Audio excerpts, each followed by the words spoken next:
Bismillahirrahmanirrahim. Assalamualaikum warahmatullahi wabarakatuh. Alhamdulillahirabbil alamin.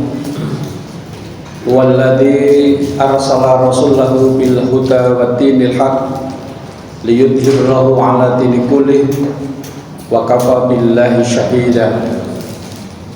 Walladzi arsala rasulahu bil huda wa dinil haq liyudhhirahu 'ala dini kullih walau karihal musyrikun.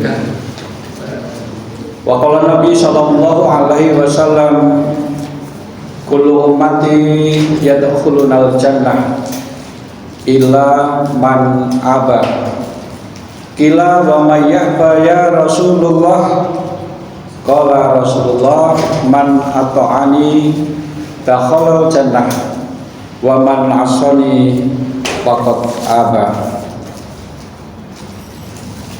Bapak dan Bapak pimpinan dan pengurus Ranting Muhammadiyah Condong Catur Timur, Bapak Ibu saudara sekalian, jamaah pengajian Kiaimu rahimakumullah. Puji dan syukur kehadirat Allah Subhanahu wa taala, karena nikmat Allah, karena ridha Allah, pada malam hari ini kita bisa menghadiri majlis taklim yang diselenggarakan oleh pimpinan Ranting Muhammadiyah Condong Catur Timur di Masjid Bakti Abdi. Insyaallah kita semua dalam keadaan sehat walafiat, Allahumma amin. Dan semoga kajian kita pada malam hari ini memberikan manfaat, baik kecil, besar, sedikit maupun banyak. Mudah-mudahan memberikan manfaat untuk kita semua, amin. Selanjutnya saya mengucapkan terima kasih kepada pimpinan dan pengurus Ranting Ranting Condong Catur Timur yang telah memberikan kesempatan kepada saya untuk ngaji bersama dengan jamaah pengajian Kiaimu pada malam hari ini.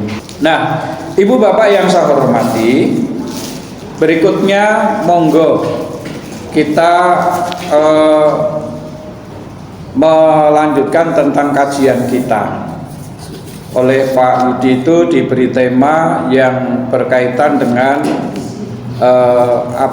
meniti risalah Rasul.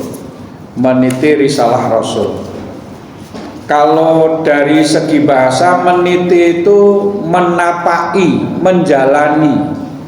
Jadi nek kula nyederhanakan, meniti niku mlaku alon-alon karo nonton. Niku meniti, mlaku alon-alon karo nonton sebuah proses atau yang menggambarkan sebuah proses. Nah, prosesnya yang ditonton napa? Risalah. Risalah niku napa? Risalah niku ajaran. Risalah itu pesan, risalah itu bisa diartikan misi. Jadi kita alon-alon melihat apa misi Rasulullah, apa pesan Rasulullah, pelajaran apa yang disampaikan oleh Rasulullah kepada umatnya untuk memperoleh keselamatan hidup baik di dunia maupun juga di akhirat. Nah, kalau disederhanakan, meniti risalah itu seperti itu. Maka kemudian isi risalah itu biasanya berisi tentang prinsip-prinsip hidup, berisi tentang akidah, berisi tentang moral, berisi tentang masalah-masalah ibadah.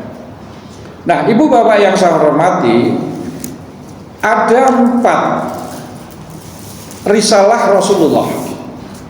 Orang lain bisa 5, bisa 6, bisa 7, bisa lebih dari itu, atau bisa kurang dari 4. Tetapi saya menyampaikan malam hari ini 4 risalah Rasulullah. Ibu bapak yang saya hormati, ada 4 yang pertama, bahwa Rasulullah itu, isi risalah Rasulullah itu adalah membawa dan menyebarkan membawa dan menyebarkan petunjuk. Yang berikutnya, membawa dan menyebarkan agama yang benar, Islam. Kemudian berikutnya adalah memenangkan agama Islam itu di atas agama-agama yang lain. Itu pesan, itu misi yang dibawa oleh Rasulullah. Kemudian yang nomor 2, isi risalah Rasulullah itu adalah mewujudkan rahmatan lil alamin. Mewujudkan rahmatan lil alamin. Yang ketiga, misi Rasulullah itu adalah menyempurnakan akhlak manusia. Yang keempat adalah menyampaikan basyiro wa nadhiro. Menyampaikan basyiro wa nadhiro. Nah, ibu bapak yang saya hormati, kalau di kiaimu itu kan singkatannya kajian intensif nggih Pak nggih. Kajian intensif al-Islam dan kemuhammadiyahan. Lah, nek kajian intensif niku kudune iku pengurus tarjih. Nek kula nek intensif niki mboten saged. Yang dikaji itu apa? Al-Islam. Yang dikaji apa? Kemuhammadiyahan. Jadi nyun sewu, kalau misalnya kalau misalnya malam hari ini ada yang hadir, yang mengikuti pengajian, misalnya aku Muhammadiyah kok, mboten napa-napa, ini ilmu. Kalau ilmu itu mboten sak nonton, organisasine napa. Wong kula dhewe kadang-kadang mboten kadang-kadang kula kalau itu namanya ilmu dari siapapun, saya tidak melihat dia itu organisasinya apa. Kalau itu ilmu, napa meleh kuliah karena dia Muhammadiyah, dosene NU kabeh, napa nggih metu?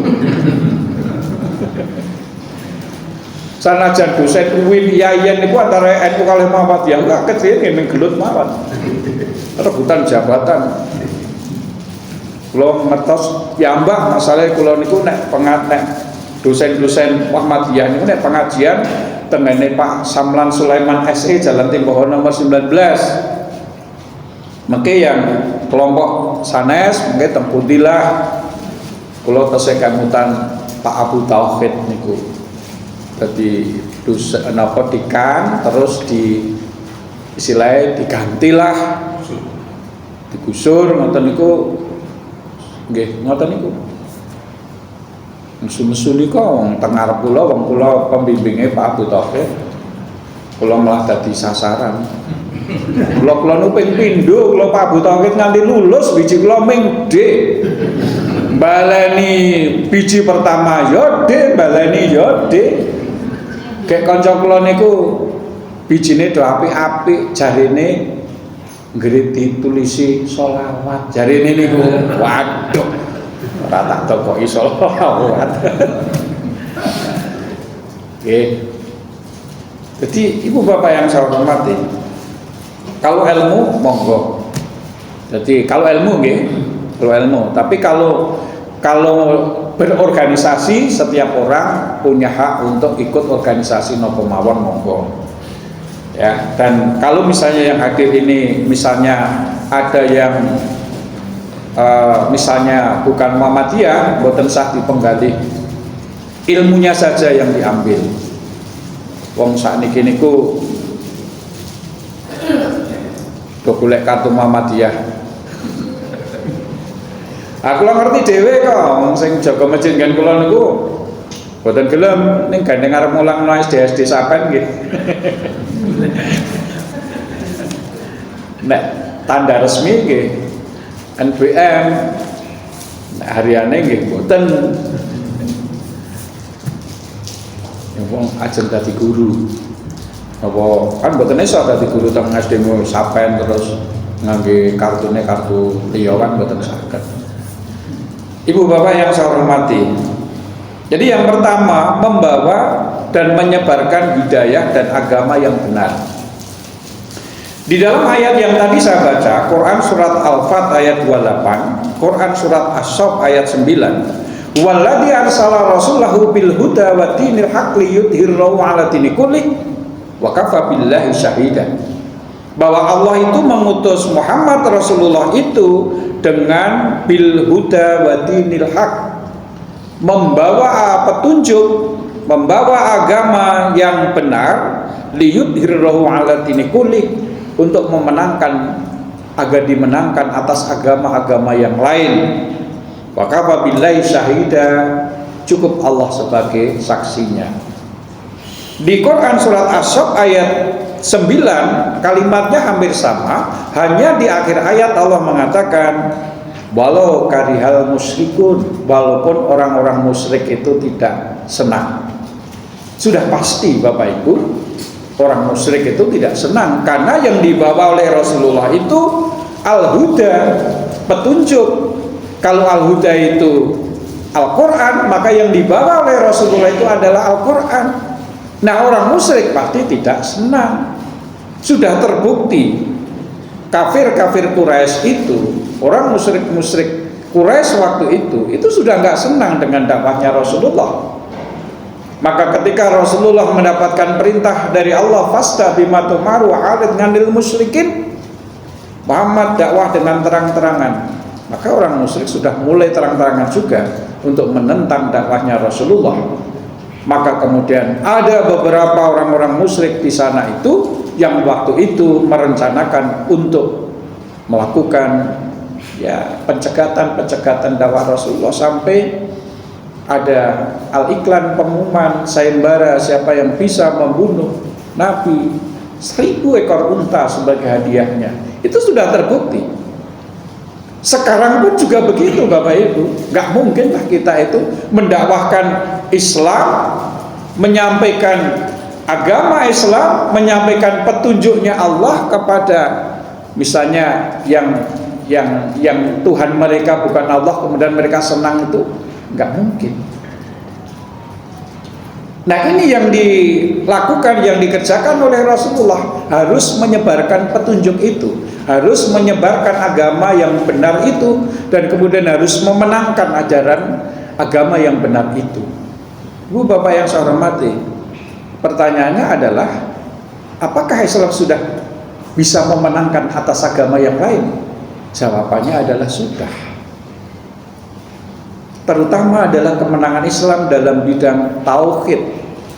Kalau sudah masalah keesaan Tuhan, maka yang tidak bisa dibantah adalah Tuhan kita, Islam. Nggak bisa dibantah. Ketauhidan dalam Islam ini mampu mengalahkan Tuhan-Tuhan lain selain Allah. Apapun agama mereka, siapapun Tuhan mereka. Kenapa saya katakan siapapun? Karena makhluk. Karena makhluk Bapak Ibu. Coba sebutkan agama apa? Makhluk Bapak Ibu. Nah, Islam, Rasulullah sudah memenangkan atas agama yang lain itu. Kalau kita kalkulasi jumlah penduduk dunia sekarang ini, Islam itu agama yang mayoritas. Tapi kalau dikelompokkan menjadi dua, Islam dan non-Islam, memang Islam minoritas. Karena 2/3 penduduk dunia ini non-Islam, 1/3 penduduk dunia ini Islam. Tapi kalau per agama, Islam yang paling banyak pengikutnya. Dan diskusi-diskusi ketauhidan sekarang ini, dan banyak orang-orang minhum yang masuk Islam karena masalah ketauhidan ini. Dan petunjuk itu sudah disebarkan oleh Rasulullah. Ini misi yang dikerjakan oleh Rasulullah. Apakah kemudian kita berhenti Bapak Ibu? Tidak. Kita harus meneruskan apa yang menjadi misi Rasulullah itu. Maka ayat di atas yang saya baca tadi menjadi landasan misi dakwah Muhammadiyah. Misi dakwah Muhammadiyah itu adalah menyebarkan dan menegakkan ajaran Islam melalui amar ma'ruf nahi munkar, melalui tasdid, melalui amal-amal usaha yang lain. Ini yang dikerjakan oleh Muhammadiyah, melanjutkan misi, melanjutkan risalah Rasulullah, menyebarkan Islam dan menegakkan Islam. Ini misi yang pertama. Melalui tasdid, ya, melalui amar ma'ruf nahi munkar. Amar ma'ruf nahi munkar, Muhammadiyah sangat luar biasa. Ketika melihat sesuatu yang mungkar, cepat, dan cara mereaksinya juga bil hikmah, bijaksana, beten awur-awuran. Tasdid, pembaharuan. Kalau dulu ada istilah tasdid, kalau dulu itu ada istilah menghilangkan TBC, tahayul, bid'ah, khurafat. Dan saya pribadi, Muhammadiyah harusnya sudah tidak bicara masalah bid'ah. Sudah nggak usah bicara aja, entak-entak kayak waktu. Maunya Muhammadiyah maju aja, gitu aja. Kemudian masing-masing orang Muhammadiyah untuk belajar. Kalau udah belajar nanti otomatis. Kalau kemudian yang lain mengerjakan, ya biar aja. Jadi kita tidak usah bicara tentang bid'ah dan seterusnya. Entak-entak kayak waktu nggak selesai Muhammadiyah maju-maju. Apalagi kita sudah gini terus kemudian dibuat masalah-masalah itu lagi, boten sah. Supaya kita bergerak maju ke depan, karena tujuan Muhammadiyah itu diantaranya adalah bagaimana kita memajukan Muhammadiyah ini ke depan, mencerahkan kehidupan umat Islam. Itu lebih penting daripada kita bicara yang menghambat perkembangan kemajuan kita. Karena Islam ini kan agama modern. Apa ciri modern? Modern itu adalah berorientasi ke depan. Dan kita tidak hanya berorientasi masalah dunia, tetapi kita berorientasi jauh ke depan sampai kehidupan akhirat. Bapak Ibu yang saya hormati, yang kedua adalah mewujudkan Islam yang rahmatan lil alamin. Quran surat Al-Anbiya 107, wa ma arsalnaka illa rahmatan lil alamin. Dalam tafsir Ibnu Katsir, arti rahmatan lil alamin itu adalah membawa kebahagiaan. Jadi Nabi Muhammad itu mempunyai risalah, mempunyai misi bagaimana mewujudkan yang namanya kebahagiaan, mewujudkan yang namanya kasih sayang, kemudian mewujudkan yang nama kesejahteraan untuk seluruh alam semesta ini. Termasuk diantaranya tidak hanya orang Islam, non-Islam pun juga mendapatkan rahmatan lil alamin dari Islam. Bahkan binatang pun dengan kehadiran Islam juga mendapatkan rahmatan lil alamin. Binatang itu disembelih dengan dihadapkan ke kiblat, dengan peso yang tajam, dengan membaca basmalah menyebut nama Allah, maka binatang itu mendapatkan rahmatan lil alamin karena Islam. Coba kalau tidak ada tata cara menyembelih binatang, mungkin kados tiang-tiang ngoten niku duduk kan kita dibelah titik-titik ngoten niku lho. Lah mbeleh kok rusak. Iki apa metu darahe ini. Ning angel nggih sakniki kok paling arep dititeni pokoke penting ning dodol nganggo jilbab. Ya nek dodol nganggo jilbab iki kulakane ngitem mriku. Pun pokoke mantep mawon halal ngoten nggih.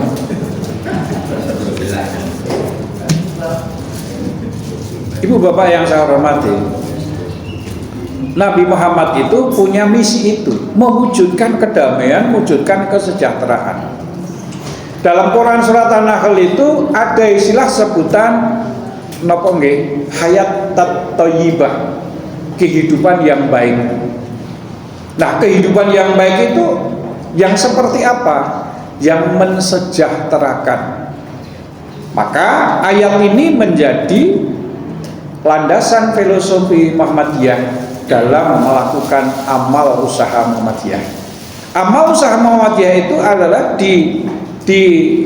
diambil memaknai ayat ini, menerjemahkan ayat ini, bagaimana mensejahterakan umat. Maka untuk mensejahterakan umat adalah dengan melakukan amal usaha Muhammadiyah. Nah, amal usaha Muhammadiyah itu ada pendidikan. Pendidikan itu jangan dikira Muhammadiyah itu tidak membantu pemerintah, Bapak Ibu. Pemerintah itu sekarang aja tiap kecamatan ada SMA. Dulu belum ada. Sekolah negeri niku pinten, nek mboten dibantu Muhammadiyah, do sekolah teng pundi? Ane Muhammadiyah ki larang, yo kowe larang. Piye sing ra larang, nek guru negeri ling bayar negara. Nek guru Muhammadiyah sinten le bayar? Yayasan. Yayasan duwite keng pundi? Ki wali murid. Ning yo larang tenan, yo larang. Wong pendidikane ya rada mutu tenan kok, ning didik yo tenanan kok. Pak Amin ra SMP sekolah yo larang. Lah nek murah nyatane gulung tikar tenan, SD Impres ini lagi antum pinter. SD Impres pondok tutup to tadi. SD negeri kurang murid. Saniki niku malah do pilih sekolah sing larang, mergane napa? Wong tua niku pengen anak iki dadi pinter tenan, dikelola tenan. Pendidikan itu adalah cara untuk mensejahterakan, mencerdaskan. Maka alhamdulillah Muhammadiyah itu punya sekolah upah tenan niku. Nganti asete pinten triliun ngoten nggih. Sampai kapan niku arep boikot begitu arep ditokke saka pokoke anu wae tok cabut kabeh saka bank tertentu ngoten niku. Terus akhirnya wedi mboten sida. Diwite nggih akeh tenan niku. Pak nek ngoten niku termasuk mencari kehidupan di Muhammadiyah mboten nggih? Iya ngomong dia carinya kehidupan di Muhammadiyah kok. Ning nek dheweke lah niku ra nyambut gawe njaluk duit nang Muhammadiyah niku mencari kehidupan di Muhammadiyah. Kesehatan dan kesejahteraan Bapak Ibu, rumah sakit PKU niku sakniki saben kabupaten enten, bahkan kadang-kadang kecamatan sakniki enten. Alhamdulillah. Jadi Muhammadiyah niku dalam menjaga kesehatan kesejahteraan masyarakat dengan rumah sakit, dengan poliklinik, dengan apotek, dengan panti asuhan, panti jumpo. Mila nggih awake dhewe nggih sok-sok nek nyalurke niku teng panti asuhan Muhammadiyah Putra Putri Prambanan nggih enten. Monggo. Terus enten melih dakwah dan agama. Muhammadiyah itu ada. Kemudian ada sosial kemanusiaan, ada yang namanya lazismu. Lazismu niku tulisannya LAZIZ. S G. Lazismu nggih. Lembaga napa? Amal napa amil? Mosok lembaga amil. Amal napa amil? Lembaga amil. Hai, amil napa amal? Amil. Lembaga amil zakat, infak dan sedekah. Oh wonten nggih, lazismu. Niku saya lihat kalau di cabang Depok itu ada santunan pendidikan, ada ambulan gratis. Nggih, ambulan gratis niku pun nate nyoba ambulan gratis dereng Pak.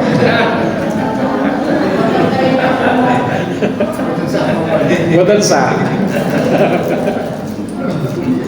Pak saya kelasnya. Mboten maksudnya ngeten.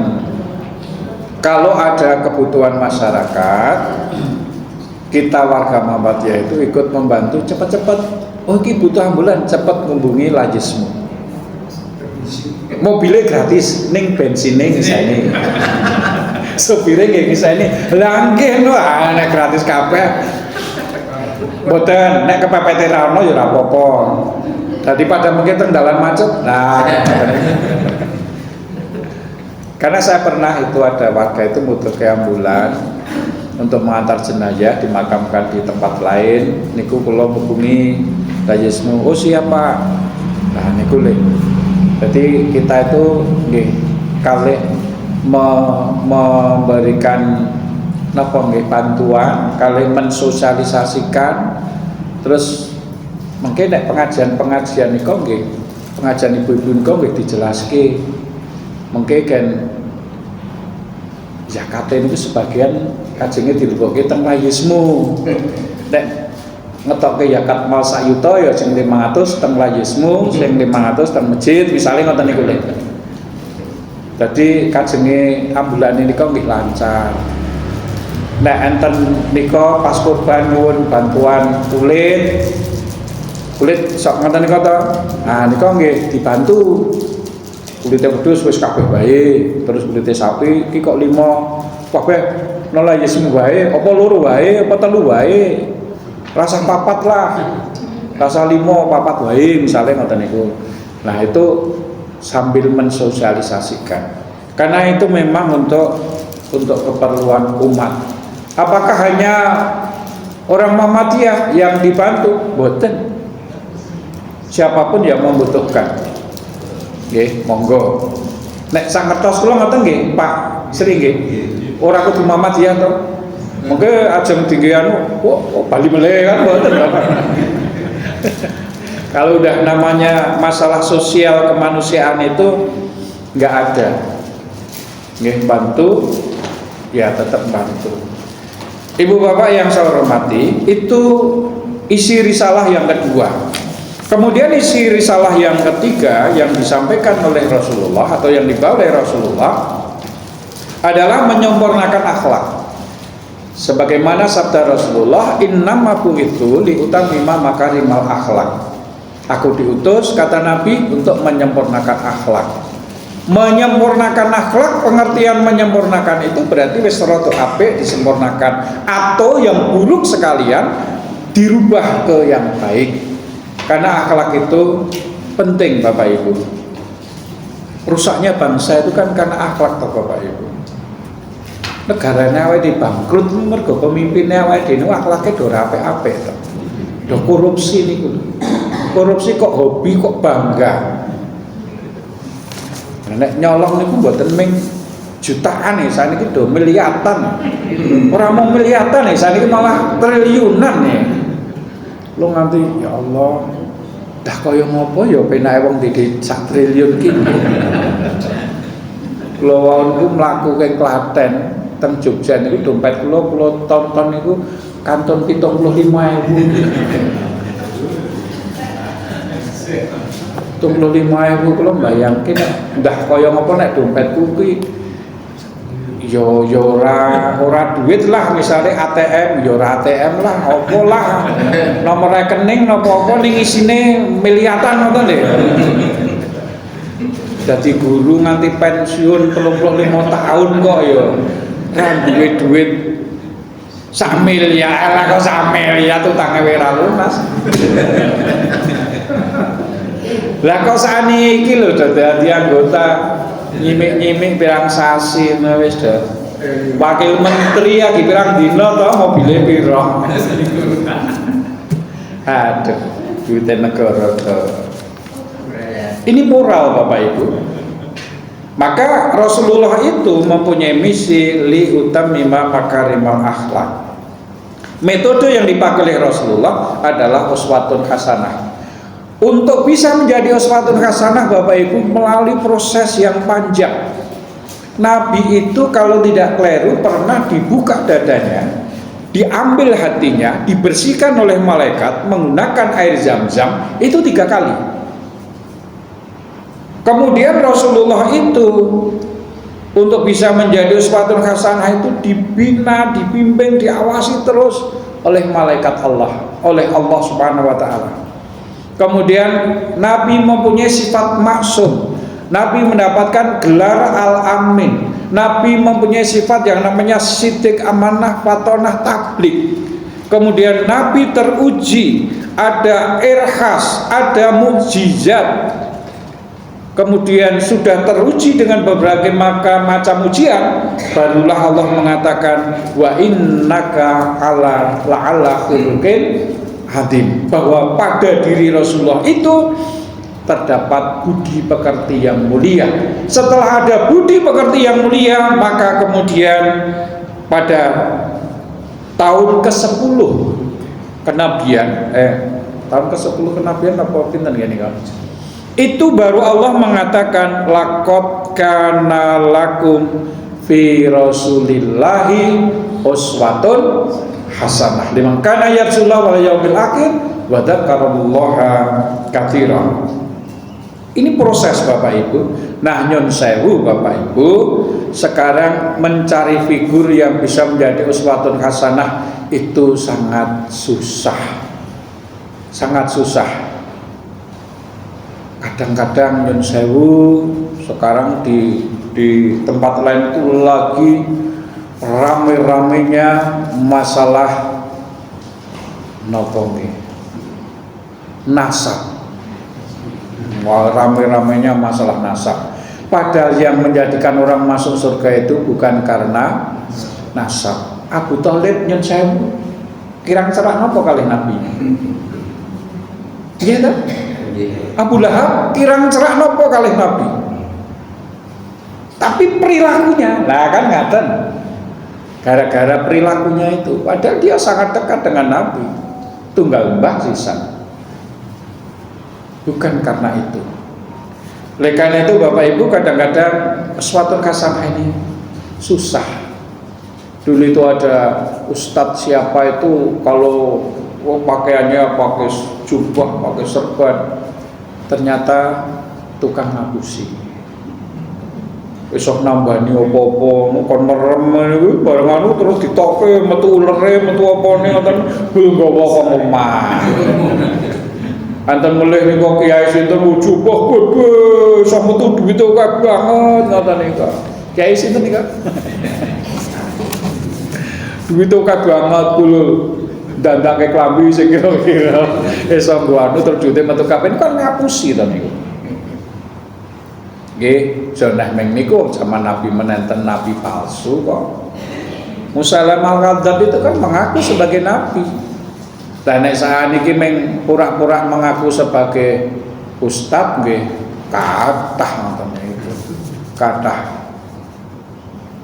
Ini kata, napa boleh ngeripun kecekel KPK, hujan kaya ustaz saniki niku.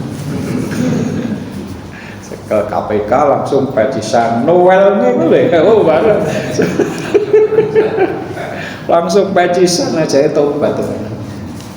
Ibu Bapak yang saya hormati, jadi ini tugasnya Rasulullah adalah menyempurnakan akhlak. Pun najeng jam 09.00 harus sebelum jam 9 harus diakhiri. Terakhir Bapak Ibu,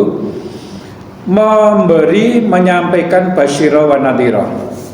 Ada 3 surat Bapak Ibu, Saba ayat 28, kemudian Al-An'am ayat 48, Al-Furqan 56. Itu intinya sama, bahwa Nabi mempunyai tugas menyampaikan basyira wa nadhira, menyampaikan kabar gembira, menyampaikan peringatan. Kalau berbuat baik itu begini akan masuk surga, kalau berbuat tidak baik melanggar aturan Allah dan Rasulnya itu akan masuk neraka. Itu disampaikan oleh Rasulullah. Tidak salah kalau ada orang mau pengajian di sini swarga neraka, karena sedang menyampaikan basyira wa nadhira. Ning nggih ampun saben dina niku sebasira wa nadhira. Nggih diselingi kan ngoten. Allah mengatakan bahwa arsalnaka kafatan linnasi basyira wa nadhira walakin aktsarun nas la ya'lamun. Wa ma nursilul mursalina illa mubasyirina wa mundhirina wa ma arsalnaka illa mubasyira wa nadhira.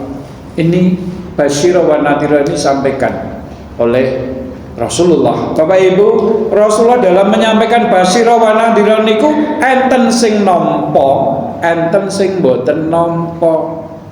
Enten sing samina wa atona, enten sing malah maidu.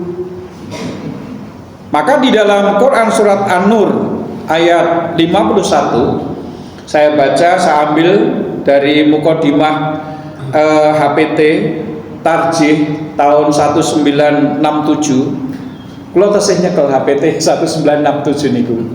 Kula niku tarjih niku kita emang duwe pinten nggih 3 nek mboten keliru. Sing 67 niku tesih kula cekel. Tesih rada resik niku wong jarang diwaca. Jimat. Nggih Pak, lah pripun Pak? Riyen niku alasane ra maca mergo jek nyambut gawe, Pak. Bareng saniki ra nyambut gawe niku napa para maca momong putu, Pak. Bareng misale mboten momong putu alasane napa awake keju wae ya wis. Terus saniki niku dibantu dipermudah ngangge napa-napa pun kajenge napa mawon kantun tanglet Mbah Google. Cepet. Rasa tingak-tingu ora nolah-nolah langsung klik Mbah Google ajeng takon apa mawon Mbah Google jawab. Penake niku lho. Pun saniki ajeng jenengan ajeng Google nopo nasibe bupati sinten ngoten niku mungkin nek muncul. Mungkin mesti muncul niku. Niku Bapak Ibu, basyira wa nadhira. Enten sing nolak, nyun sewu Bapak Ibu. Allah mengatakan, "Innal ladzina kafaru sawa'un 'alaihim a'amdartahum am lam tundirhum la yu'minun." Itu karena menolak Bapak Ibu. Innal ladzina kafaru, orang-orang kafir itu sawa'un 'alaihim a'amdartahum, diberi peringatan atau tidak, sama saja mereka itu. Jadi orang itu menjadi kafir itu karena menolak basyira wa nadhira. Orang itu menjadi beriman karena sami'na wa ata'na terhadap nadhira tadi. Penyebab orang kafir itu adalah karena mereka menolak basyira wa nadhira. Kita menjadi orang yang beriman, imannya bertambah karena ketika ada basyira wa nadhira kita mengatakan sami'na wa ata'na, meneng-meneng dirasake terus ditindakake. Ora sah langsung nah niku napa meneh tiyang Islam langsung menolak, enggak boleh. Nah, Bapak Ibu, kita mengikuti apa yang dilakukan oleh Rasulullah. Muhammadiyah juga mengikuti apa yang dikerjakan oleh Rasulullah. Kita mengikuti apa yang telah disampaikan oleh Rasulullah. Harapan kita menjadi umat Nabi, karena Nabi mengatakan umatnya Nabi itu akan masuk surga, tapi dengan bersyarat. Kullu ummati yadkhulunal jannah illa man aba. Setiap umatku akan masuk surga kata Nabi, illa man aba, kecuali orang-orang yang enggan. Kila wa may ya'ba ya Rasulullah. Sahabat bertanya, ya Rasulullah, siapa orang yang enggan itu? Nabi mengatakan man ata'ani dakhalal jannah wa man asani faqad aba. Orang yang mengikutiku, yang taat kepada Nabi, maka dia akan masuk surga. Orang yang durhaka kepada Nabi, maka dialah orang-orang yang enggan. Itu artinya bahwa setiap umat Nabi itu masuk surga, tapi dengan catatan mengikuti apa yang dikerjakan oleh Nabi, yang disebut dengan ittiba, yang disebut dengan taat kepada Allah dan Rasulnya, itu akan insya Allah akan masuk surga. Tapi kalau sudah enggan, durhaka, di situ tidak dikatakan masuk neraka, hanya tidak masuk surga.